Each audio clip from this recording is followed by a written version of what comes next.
The Joel Shit Show, featuring Joel Shit. Hi, welcome to the Joel Shit Show. I'm your host, Joel Shit. Today we have special guest Savannah the Cat. Savannah the Cat on the Joel Shit Show. Oh my god, it's that guy again. Ladies and gentlemen, Savannah the Cat. That's the dishwasher in the background. I must have forgotten to start it last night, so I started it this morning. The bulk of the day was spent watching football, and I was so excited because the country could watch the San Francisco 49ers get their first win of the season over the Philadelphia Eagles.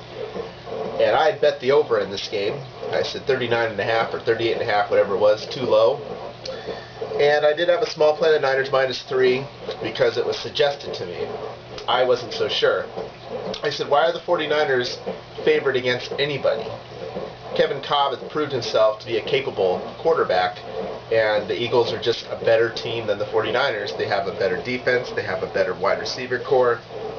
They probably have a better running back, too, because Frank Gore he's averaging like 3.6 yards a carry this year. He's not looking like the Frank Gore we once knew.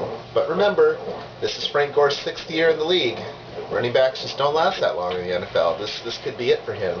In fact, when Frank Gore gets cut this summer, you heard it here first. Actually, between the lockout/strike that's pending and I don't know what his contract status is, but not taking those things into consideration, I would expect him to get cut. The way LaDainian Tomlinson got cut, and it turned out he still had some gas left in the tank. But San Diego doesn't seem to mind not having him.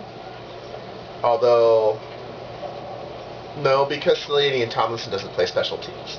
I cannot believe the Oakland Raiders beat the San Diego Chargers. If you look at the numbers, the only one that makes sense, that doesn't make sense, is the score. And unfortunately, that's the one that counts.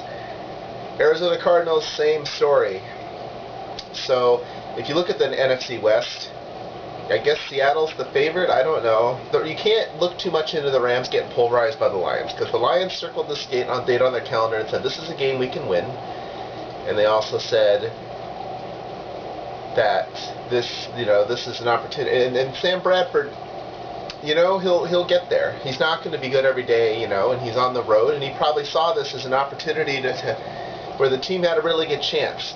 And also, teams are taking him a little more seriously now. Perhaps adjustments are being made. There's all kinds of angles you can take. I still think the Rams are going to take the division. The Rams are the Seahawks, but really the Seahawks are just old. So really, it's the Rams.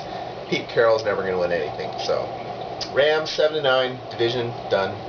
49ers, I don't know what to tell you. They still have a chance to go like 6-10. I mean, they've got several games coming up that they could be favored in, like the game against the Raiders. The thing is, I don't even think I'm going to bet that game because I'm clearly biased. So I'm probably just going to let that one go, but we'll see. Also, San Francisco Giants, Atlanta Braves. Boy, that game, those last couple of innings, it's like the fourth quarter of the game between the Tennessee Titans and the Dallas Cowboys, man. Lots of back and forth scoring and crazy shit happening. But Braves get 2 in the bottom of the 8th. Once again, Bruce Bochy goes to the bullpen, and the bullpen blows up. But this time, Brian Wilson saves the day. And the Giants get 2 at the top of the 9th, and then Brian Wilson comes on the bottom of the 9th, and that's it. Giants win one more game, and that's it. That's today. I bet it's in the afternoon again. So the Giants could move on to the NLCS today. They're starting Madison Bumgarner, because if he can get the win, then Lincecum is set up to start Game 1 of the NLCS. And, of course, the Braves are in panic mode, still going back to Derek Lowe, who admittedly pitched well, but that was in San Francisco. Derek Lowe, I don't know what his splits are, but I would imagine he would pitch better in San Francisco than he would in Atlanta. But, of course, I suppose the weather would have a lot to do with it, too. Haven't checked any of this stuff, so do your own research on this one before you decide which way to go. But, yes, big sports day, and also at the KFC music meeting, I got another 9 CDs to review, and I only turned in 6. So similar to what they're doing in the federal government, I'm spending more money than I'm bringing in. It's fun. What are you talking about? I'll let my grandchildren review those extra CDs.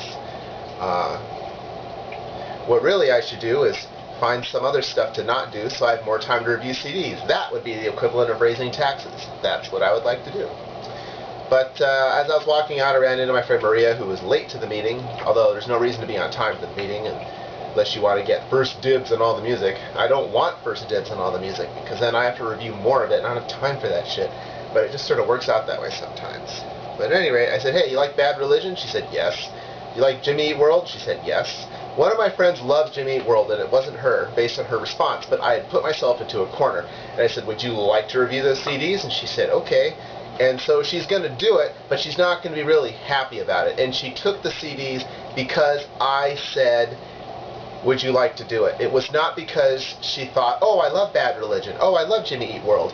You know who I bet it was? I bet it was my friend Olga. I bet you she's the one that likes Jimmy Eat World and Bad Religion. And I think that my brain got their musical tastes mixed up because I think that Maria's more into synth pop. And Bad Religion and Jimmy Eat World are not that. So the albums are going to get reviewed, and they're going to have shitty reviews, and it's not going to be anyone's fault but mine. And now, also, my friend will have to rip them when she gets into the studio for her show before mine, instead of reviewing the CD, which would mean the review would be better, and she would have it sooner. So I fucked that one up, but there's no way she would have got to review those anyway, unless she'd gone to the music meeting, which she didn't. So it's really not that big of a deal. But I could have manipulated the situation a little better, and the CDs would have gone to their rightful owner. So that's the politics of reviewing music at KSCU. That's all the time we have for today. Visit us on the web at joelshitshow.com. Email joel@joelshitshow.com.